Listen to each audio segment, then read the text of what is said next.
Hey, Jackie, excited to have you on the podcast.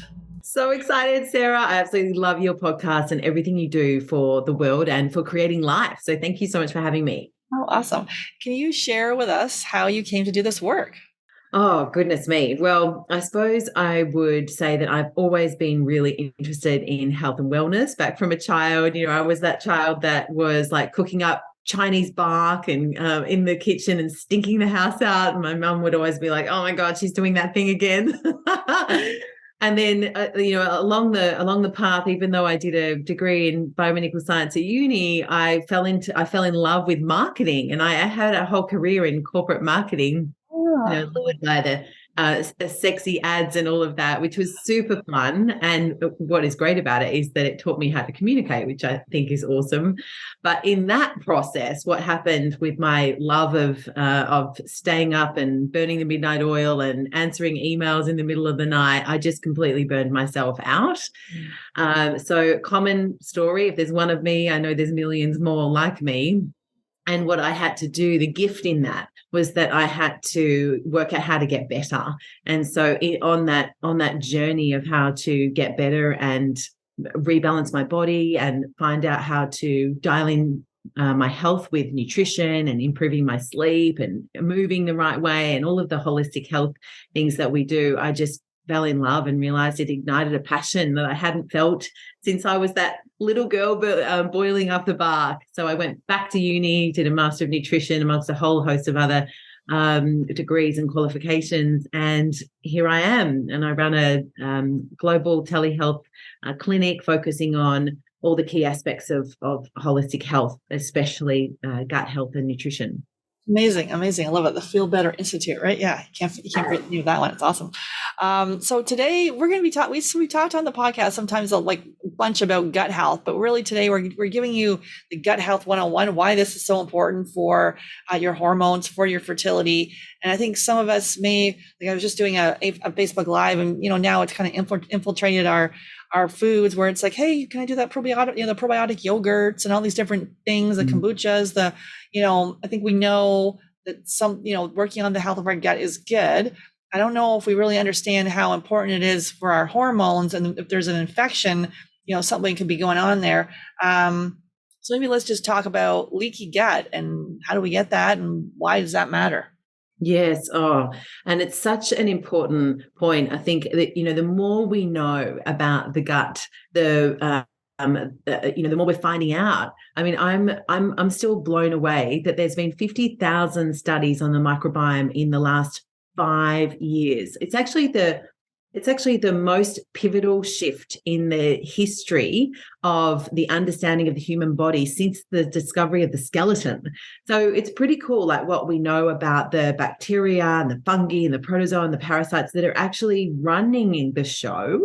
But there are the healthy ones that are protecting us, and then there are the unhealthy ones that we need to make sure, the dysbiotic bacteria and flora that we need to make sure are kept at bay.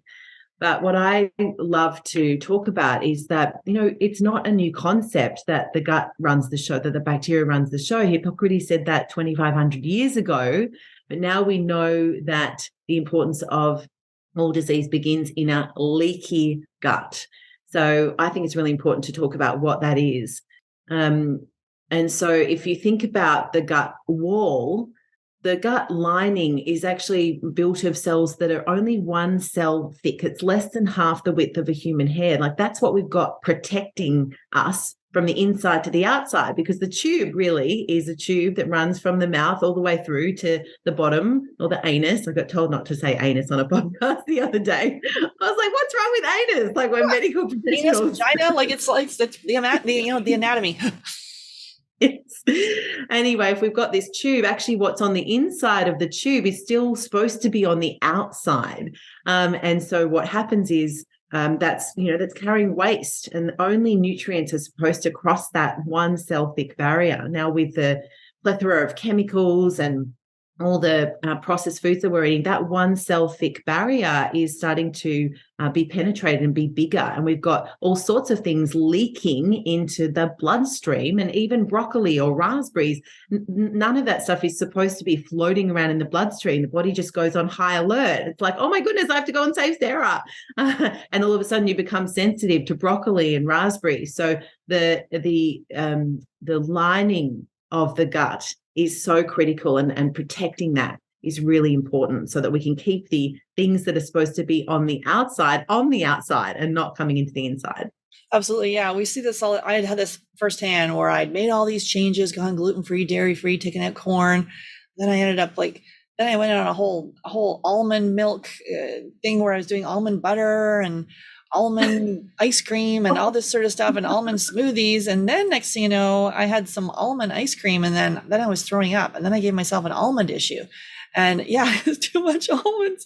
And so don't do that. But and then I took a food sensitivity test, and then I was intolerant to all my favorite foods. I was having avocados and all this stuff. I'm like, oh yeah, eat that, because I had the leaky gut and I had all these different gut infections going on. And we see this a lot with our clients. So people, that have low AMH and high FSH, premature ovarian insufficiency, diminished ovarian reserve. There's something going on with the health of the gut from a parasite, a bacterial infection, fungal infection. Something is happening there. And then, and people come in, it's interesting, right? Where they're so restricted on what they're eating. Yes. They're like, oh, I'll just eat a little bit of this and a little bit. Everything else causes a reaction. Or can't tell you how many people tell me IBS for 20 years, but IBS, like constipation or like alternating between constipation and diarrhea, is just going on for years. And then if we're, so maybe let's just talk about, so how do we get the leaky gut? What are some things that can contribute to that?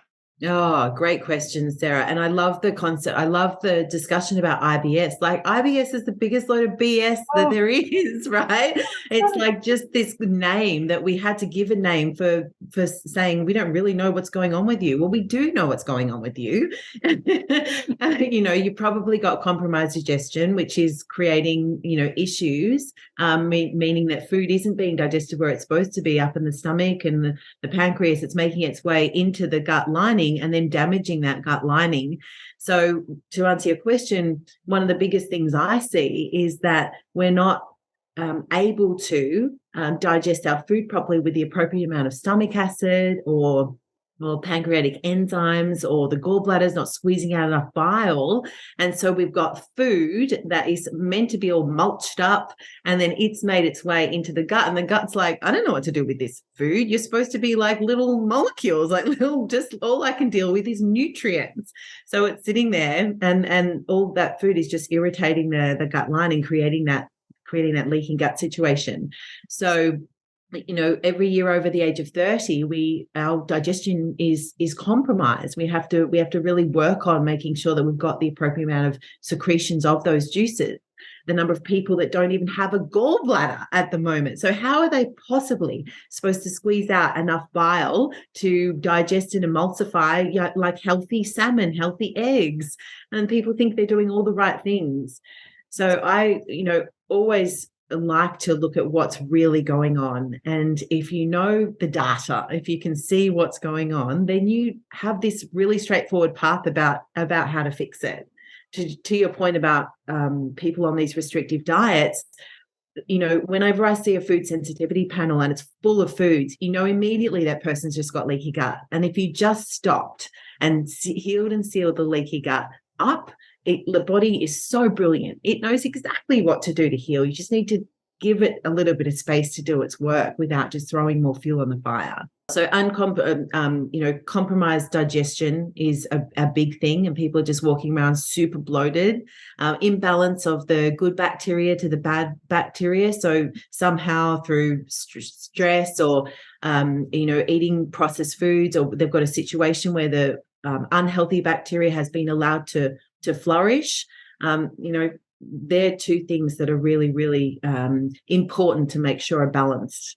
Yeah, the antibiotic use, that was me. So for years I had chronic sinusitis. I remember one year I had 9 colds. I took antibiotics for every cold because I wanted to get it all went to sinus infection. I wanted to get back to work, so I just kept going to the doctor, and he wrote me a prescription. go to the walk-in clinic. They wrote me a prescription. Then I became getting chronic bladder infections. And so again, I got a prescription for that, became intolerant to all sorts of different antibiotics, sulfa drugs and more, gave me hives, all these problems. And like completely with doing that, like just destroyed my gut. Like just, we talk about antibiotic use and we see so many people, either in kids, and I did this, I had no clue, right? Until, when you know better, you do better. But with my kids who had ear infections and tonsillitis and strep throat, and I just pounded all kinds of antibiotics in those two little guys. And luckily I discovered this like when they were about, 8 or 9.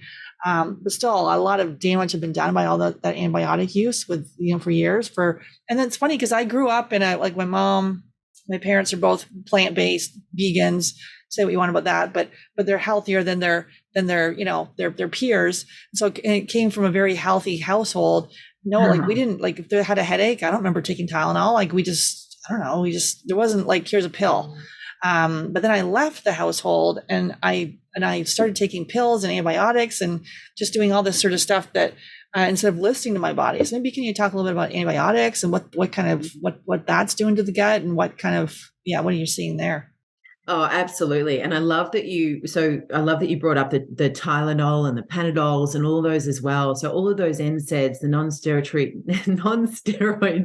anti-inflammatory drugs that we all think are fine. There's a pill for every ill. You have a headache, you pop a Panadol or a Tylenol. You've got an infection, you take antibiotics. And modern medicine is there to save lives. We know that. But what we know about those medications is it's like a hand grenade to the gut. And so what it does is it goes in there and it just blows out all of it. It blows out the good and the bad. So you think you're doing something good for your body and, down the track, you're like, oh, why am I so bloated? Or why am I so constipated? Or why have I got constipation and diarrhea rotating? And it's because you wiped out your immune system when you took that antibiotic. It may have wiped out the bad. What I found shocking to me, it blew me away when I found out that antibiotics, like you may get the bug or you may not.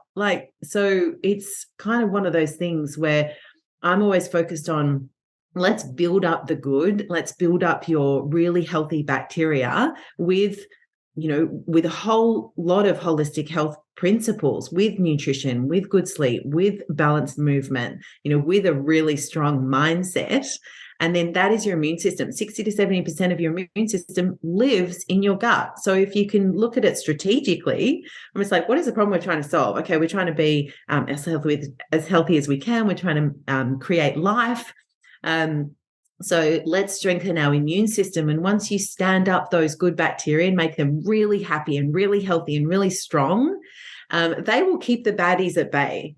And that is just one of the best places to start. But you're so right about all the medications that are just coming in and wiping out everything. They're not targeted to just the bad. That's one of the biggest things I want people to take away from this.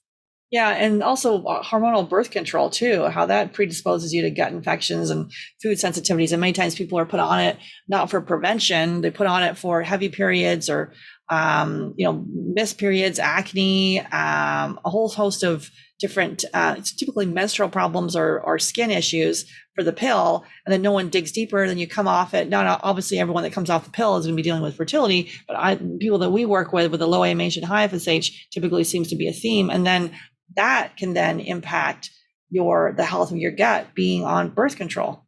Yeah, absolutely. I think any medication, and then it's like if you need the medication, you need the medication, but do it alongside with making sure that you really stand up, have a nice heel and seal gut lining and have beautiful, healthy, protective bacteria that are going to protect you from those anything you need to be taking at the time. So we know that there are 3 what I call keystone species of bacteria, and they're actually so clever. I mean, the human body is exquisite, isn't it, Sarah? So these 3 species of bacteria they've got these big long names: Akkermansia municipalis, Ficus and Bifidolongum, and they're really cool. They sit on top of that one cell thick lining, and they basically feed everything else. So they're called keystone because they feed everything else, and they chew away at the gut lining, which basically creates the gut lining to make a stronger, healthy gut lining.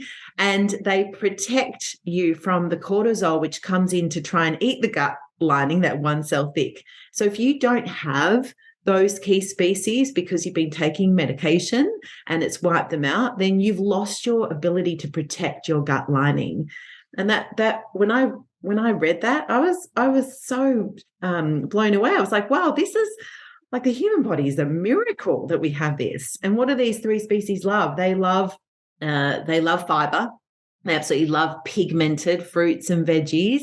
They love an overnight fast. So the space between, for example, when you stop eating dinner and when you start eating breakfast in the morning, so that overnight, they love that space, and that helps them thrive. So, there are things that we can do to really help regrow and regrow these keystone species.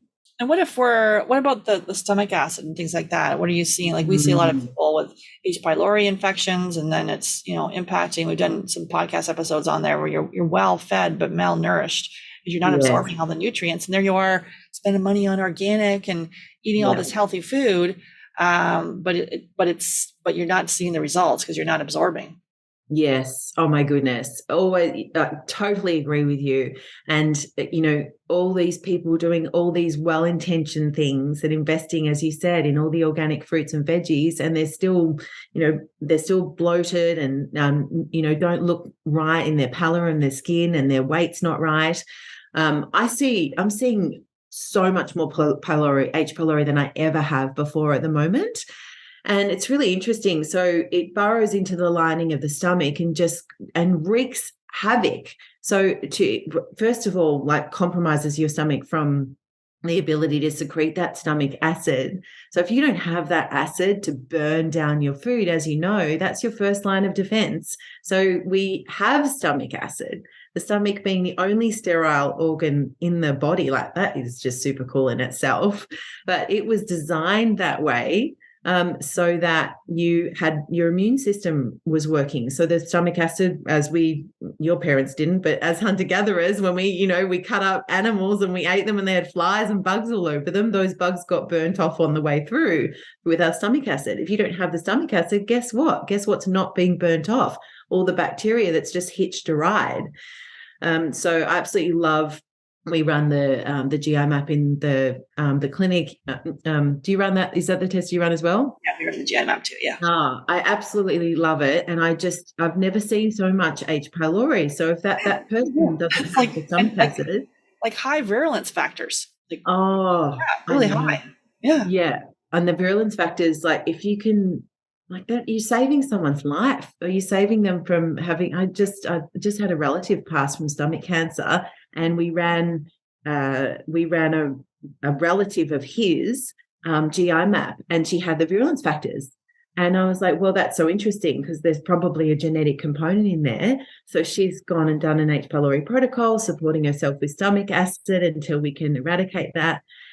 But I just think it's really, really important to start up north and to get that stomach right, the pancreas right, get the gallbladder doing what it needs to do. But yeah, absolutely, it's running rampant. Mm-hmm. And what are some signs of gut issues? Like, what do you see in there as far as how do we know that we have a gut issue? Obviously, we've got the bloating and the, if you've got gas or diarrhea, constipation, those kind of things. So the digestive things, but there's also like hormonal things. Like, what else are you seeing there? Yeah, absolutely. I always tell people, if you're one of the people that get the digestive symptoms, you're one of the lucky ones, because, it's there, it's obvious, and you, at some point, hopefully, you're going to deal with it. But it's the symptoms that we don't necessarily notice or connect to the gut that I think are really important to know about. So the infertility. a classic. Like, when I first started my clinic, they coined me the baby whisperer, and I didn't focus on fertility. All I did was I rebalanced the gut and I rebalanced the brain. And when that happens, the person just gets pregnant. So all of a sudden I had people coming to see me wanting to get pregnant. It's a beautiful thing when you balance the body. But anxiety, overwhelm, all the neurological symptoms I'm seeing at the moment in clinic, there is just directly connected to the gut. The gut and the brain are born out of the same embryonic tissue, just one grew up and one grew down. So the anxiety and the overwhelm has been linked many, many times in research to the imbalances in the gut lining, and the impact of that in inflammation in the gut, all the arthritis, and the pain in the body, the joint pain coming from food sensitivities like wheat sensitivities, because we can't digest and process the gluten anymore. It's too big, it's too modified, and it looks nothing like it did when we were making sourdough like tens of years ago. Yeah, so we're seeing I see so many other symptoms that are just directly connected. Poor eyesight, any symptom you can imagine, because as Hippocrates said, all disease begins in the gut. Yeah, so the unexplained fertility issues too, where people like that's just a diagnosis that's first of all frustrating, and second of all like lazy, because it's just not the case, right? When you dig deeper, there's issues going on there, the estrogen dominance, like the frequent colds and flus. Yes. I just did a podcast episode on depression with Dr. Achina Stein actually the other day. So that friend of ours that just came out, and she's a functional medicine psychiatrist, really looking at this, talking all about the health of the gut, and with with mood, seasonal allergies. I had those for years, where literally in my when I was younger, I was intolerant to cats. Like cat walked by me, I had hives, like eyes blew up, blow my nose. And then all of a sudden in my 20s, I started getting seasonal allergies, became tolerant to trees and all sorts of things. And then I healed my gut. The seasonal allergies went away. So now every tree season or pollen season, I'm totally fine. And now cats, not that I will hug a cat all day long. But I can go to my friend's house she's got 3 cats and not be covered in hives and my eyeballs sealed shut. So, that's kind of, and then all those skin rashes too. I used to have acne and eczema, and my mom has rosacea, which is an interesting thing too, or, and sometimes she also has thyroid. You have the thyroid thing too. Autoimmune disease. Thyroid. What do you say about autoimmune disease and gut? Yes, absolutely. And I think what I love about the GI map is that you can show people, there's a section on autoimmune triggers, and you can show people these are the bacteria that we know, and we're learning more and more every year. I think the stat I heard was that we know 1% of what there is to know about the human body. Wow. But if we can show people their own data, this is what's happening in your own body. These are the autoimmune triggers that, if left unchecked, these bacteria are too strong. There's too many of them. If we don't knock them back, then you can go on to developing one autoimmune. And once you've got one, we know that you're going to get more, 5, 7. I think is the likely. Once you've got one, you're more likely to get 5. Mm-hmm. So. And something you were saying earlier about allergies. Asthma. That's a really big thing. Like, my son has had some really significant asthma. In fact, he came home 2 days ago and his breathing was off. He was having asthma. And I said, "What did you eat, Huddy?" He's like, "Nothing, Mum." He's nearly 12. And he went through all night telling me that. I was like, this is not, your breathing's not right. I can tell that you've had something. And the next morning he was like, "Oh, I had a Mars bar." Yeah. Poor kid. And so I think it's just important to know, we're all bio-individuals. And so some people are affected more than others. And until we've done the work to heal and seal his gut lining, we've done the work. And so we've eliminated the impact of him him having asthma attacks and needing the pump on a daily basis, to just when he has something that triggers him. But it's life-changing not to be on a steroid every single day, compared to, only when you are flared up by something. Yeah, that was the same for my son. So, yeah, because I changed diet probably around when he was like 7 or 8, and then because he had, I remember he forgot well, at that stage it was me. I forgot to put the asthma thing in his backpack, and I'm off with my mom somewhere, and then literally I get a call from the school. Will's having an asthma attack, has no inhaler, and I remember I'm like racing there from the other town, like racing up the hill. Freaking inhaler in the car, get there, the fire truck's there because the kid's having a hard time breathing, and he's in complete panic meltdown at this stage because you feel like you're dying. So he came in there with the inhaler. Obviously he kept them up, but yeah, it went on for years where it just really bad asthma, and then we went gluten-free, and now the boy is about to turn 19 and he's just eating every last piece of gluten he can get his hands on. The other day I saw him having a cup of noodles and a big thing of bagels. So I'm just like, dude, like, okay, I know you're not really having any symptoms at this time state, like he doesn't really, no asthma anymore, no acne, none of that stuff. And I'm just like, you're just tempting fate, because we know before you had streptococcus, you had strep throat, he has ADHD, all these sort of things. And now you're over here pounding down all this gluten. It's just going to get to the point where I'm concerned he's going to get himself autoimmune issue. And he's 18, almost 19, and he doesn't care. And he just is excited because he couldn't eat it for a while. It really did bother him. And now all of a sudden he can eat it, which I'm like, oh. Anyways, but yeah, the asthma, all these different issues went away. He had a lot of mood issues that we had to work through with because of the nutrient deficiencies. Everyone's like, let's put him on all kinds of medication. No, it was like D vitamins and zinc and all those sort of things actually helped the mood, right? It's not like SSRIs and all that stuff. But absolutely. And I think for your audience as well, like, we globally, we have a weight problem. Like we're too overweight. And I remember actually in my fertility journey, and I lost 5 kilos, 10 pounds, and I got pregnant just first try. And I think it's really important, like when you look at that GI map, you can actually see if the balance of the bacteria, and if you've got this imbalance, it's directly connected to your metabolism and your weight. There's the marker, I know you will know this, but for your listeners, like the firmicutes, and when that's blown out and out of balance in the body, one of the phyla that takes up a lot of space in the microbiome, and if it's not at normal levels, that person can be absorbing 4 times more calories than the next person. So we can eat exactly the same. I can be exactly the same thing as my client, and she's obese and I'm a normal healthy weight.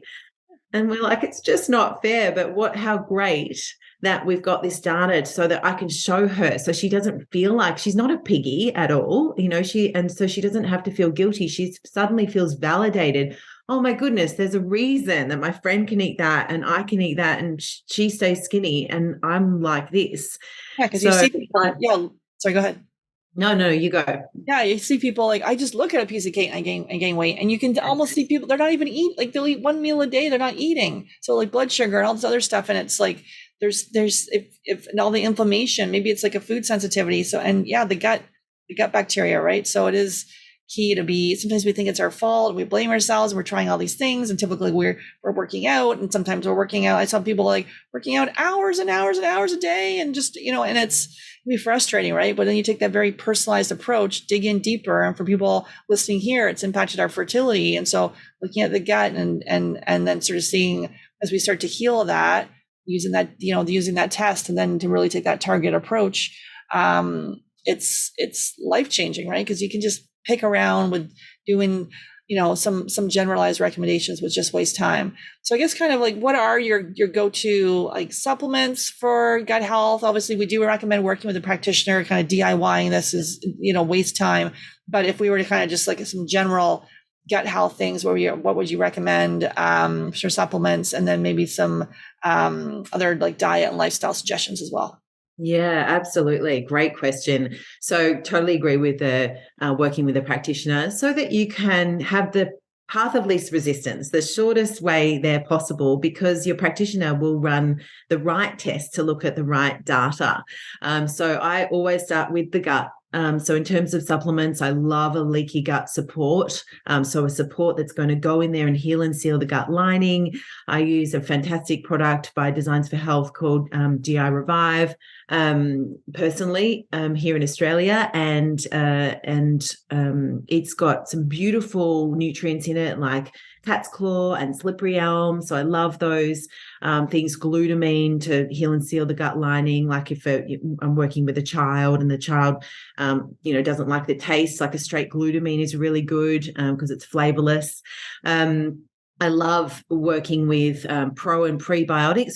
Always food first, and then supplements. So I love spore-based probiotics, which go in there. They the amount of people that are still buying probiotics that are from a health food store that are in a fridge and thinking that that's going to survive the battery acidity of the stomach. I mean, I can't even actually believe that they're still being allowed to be sold. It's a waste of your $50. Mm-hmm. And so a spore-based probiotic actually is so clever. It goes in and it will crack open in the when it reaches the gut. It knows exactly what to do, and it'll go and feed those keystone species, and those keystone species will go and then feed everything else.